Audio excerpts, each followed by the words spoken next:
Transbałkan Race dobiegł końca. Kurz opadł ponownie na szutrowe drogi, którymi jechali najwytrwalsi kolarze w tym morderczym wyścigu.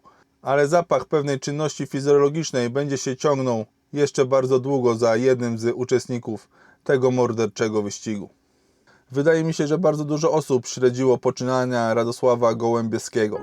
Niestety na 70 km do mety gruchnęła wiadomość od organizatora.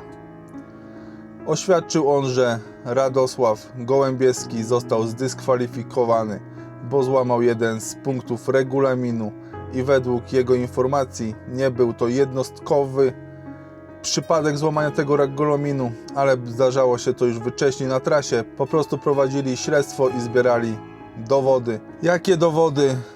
Jak się tłumaczył Radek? To wszystko omówimy w tym filmie. Poznajmy jeszcze postać Radka Gołębieskiego. Jest to polski ultramaratończyk, który zasłynął wygraniem wielu ultramaratonów w Polsce, ustanowieniem rekordu trasy na Wiśle 1200, ukończeniem Wisły 2400, zajęciem trzeciego miejsca w Atlas Mountain Race. Naprawdę jest to bardzo wybitny ultramaratończyk, bardzo wytrzymały psychicznie i fizycznie, znany z tego, że od początku do końca jedzie bardzo morderczym, szybkim tempem. Jest po prostu nie do zajechania. Ludzie go pokochali przede wszystkim z tego powodu, że był normalnym gościem. Nie wywodził się z zawodowstwa, przyszedł do ultramaratonów z tak zwanej ulicy. Sam w wielu podcastach mówił, że jego głównym treningiem są codzienne dojazdy do pracy, nie zważając na pogodę, po prostu codziennie jeździł 60 km na rowerze. Ale zaraz będziemy musieli poruszyć trochę bardziej przykry aspekt tego wszystkiego i przede wszystkim jego ostatni wyścig, na którym nie pokazał się z dobrej strony.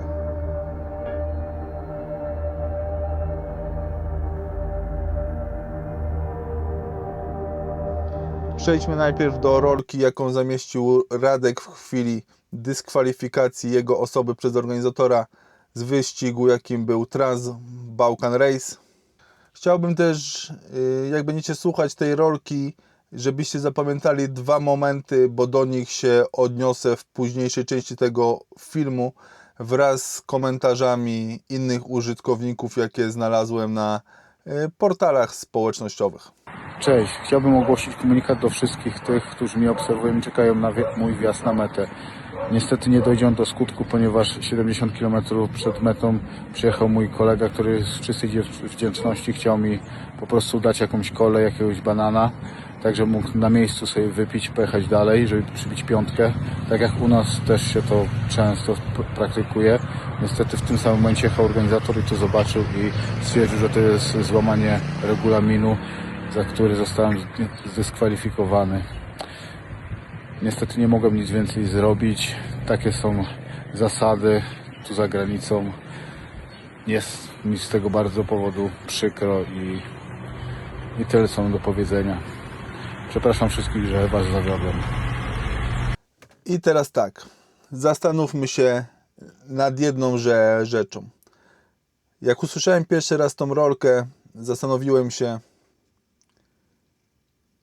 ilu z nas ma kolegę wiele kilometrów od miejsca, gdzie mieszkają, w miejscowości, która liczy 50 000 mieszkańców i nie jest to jakaś znana miejscowość.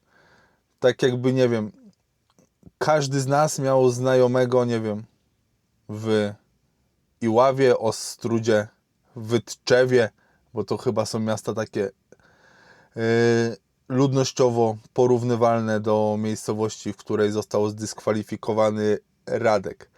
Wtedy zacząłem się zastanawiać, że coś tu śmierdzi, bo jednak przyjazd kolegi z bananem, kolą, zbicia piątkę z wdzięczności wiele kilometrów od domu. Mówię, no może ja jakiś, nie wiem, fan Radka, a akurat był przejazdem, ale to, co później się okazało, po prostu wbiło mnie w fotel, bo nie byłem tego świadomy, że Radek tak naprawdę pojechał tam z obstawą sponsorską, medialną, jak on się tłumaczył później, że kręcili materiały na media społecznościowe, ale tak jak niektórzy użytkownicy, tak i ja zaznaczałem w komentarzach, że wsparcie, nawet takie mentalne, gdzie wiecie, że ktoś obok was jest, podąża waszym śladem i w każdym momencie możecie do niego zadzwonić i podjedzie, podrzuci wam, nie wiem, pompkę, dętkę, oponę. Się okazało, że tam w bagażniku jechał też rower, podobno inny niż taki, co jechał na nim Radek, ale jednak jakieś elementy z niego można byłoby przełożyć w razie jakiegoś, nie wiem, kraksy w wypadku. Jest to po prostu dla mnie niepojęte. Jak można w ten sposób oszukiwać i nie wiem, jak ludzie mogą nie brać pod uwagę tego, że wsparcie mentalne, nawet takie 2, 3, 5-minutowa rozmowa z kimś, kogo znacie, z kim spędzacie czas, naprawdę może was podnieść bardzo mocno na duchu. Jest to no wbrew zasadom samowystarczalności. On miał być tam sam, jechać sam od początku do końca, a się okazało, że miał ekipę sponsorską.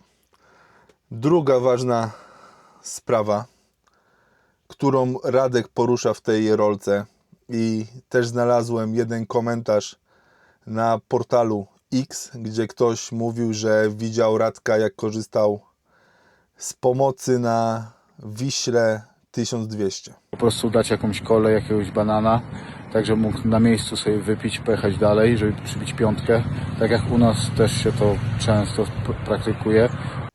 Powiem szczerze, że ja też na paru ultramaratonach widziałem, jak ludzie otrzymywali pomoc. Raz to było w nocy, po prostu podjechał kamper.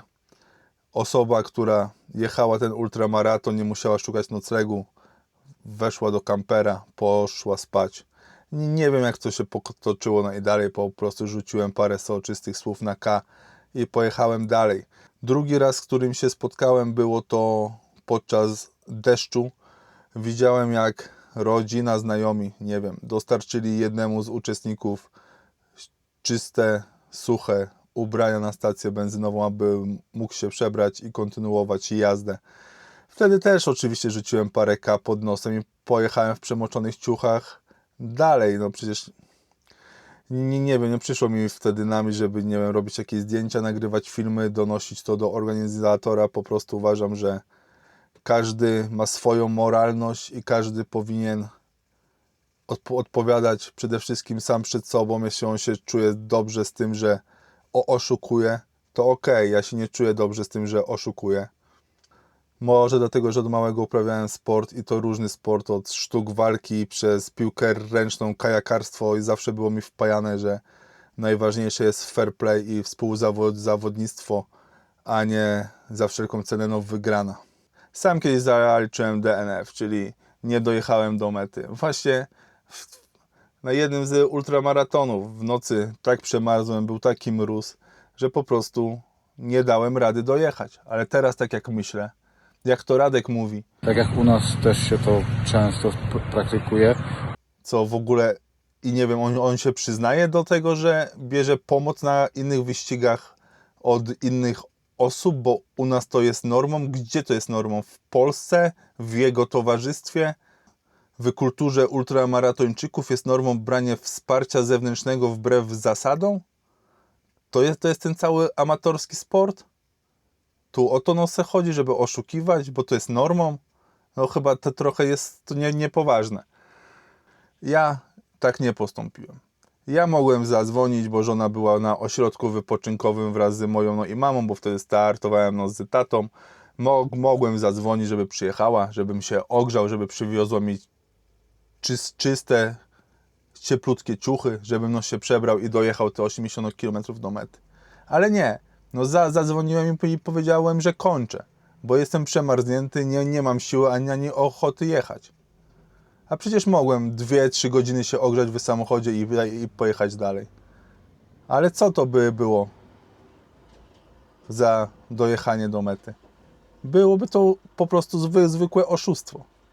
W internecie pojawia się wiele komentarzy ludzi, którzy kibicowali Radkowi, pokładali w nim jakieś emocje, oczekiwania, a teraz po prostu okazał się dla nich oszustem. są po prostu zawiedzeni tym, co pokazał Radek na tym wyścigu i jak się zachował na ostatnich kilometrach. Też w swoim oświadczeniu napisał, że nigdy nie otrzymywał pomocy z zewnątrz. Jak to się ma do tej rolki, którą nagrał, że Po prostu dać jakąś kolę, jakiegoś banana, tak żeby mógł na miejscu sobie wypić, pojechać dalej, żeby przybić piątkę. Tak jak u nas też się to często praktykuje. czyli jest normą branie pomocy, czyli nigdy tej pomocy nie brałeś, po prostu nie wiem, są tu sprzeczności, te oświadczenia w ogóle, te na 70 kilometrze i nie wiem, czy tam jakaś mgła mózgowa była, że chłop się moim zdaniem przyznał do tego, że w Polsce bierze wsparcie ze sobą, bo jest to normą. Tak jak u nas też się to często praktykuje. Jest to normą gdzie? U Ciebie w ekipie, w ultramaratonach w Polsce, w środowisku no i ultra? No gdzie?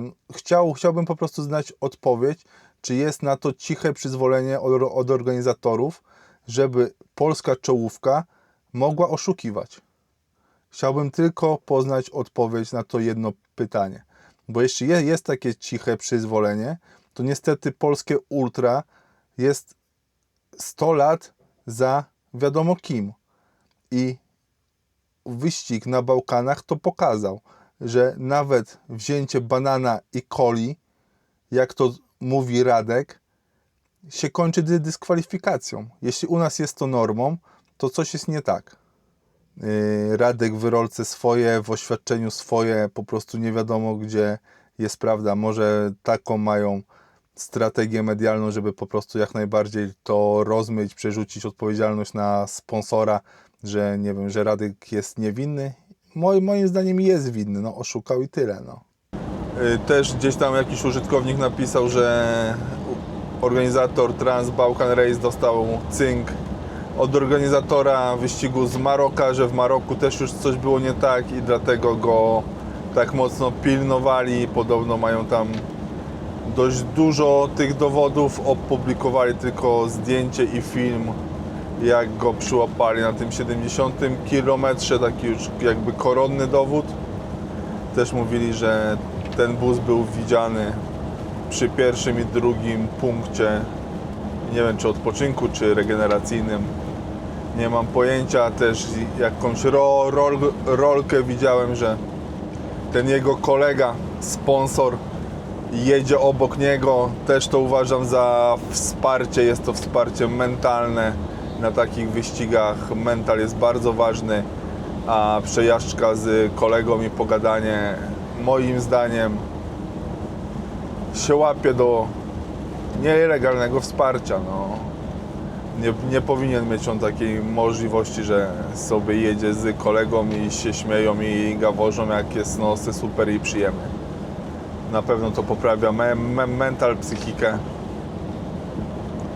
No, uważam, że został słusznie zdyskwalifikowany. Czy słusznie jest aż tak mocna nagonka na niego? Nie wiem.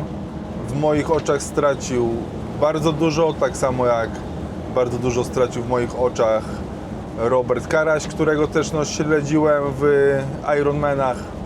Po prostu uważam, że każda forma oszustwa i wsparcia powinna być piętnowana.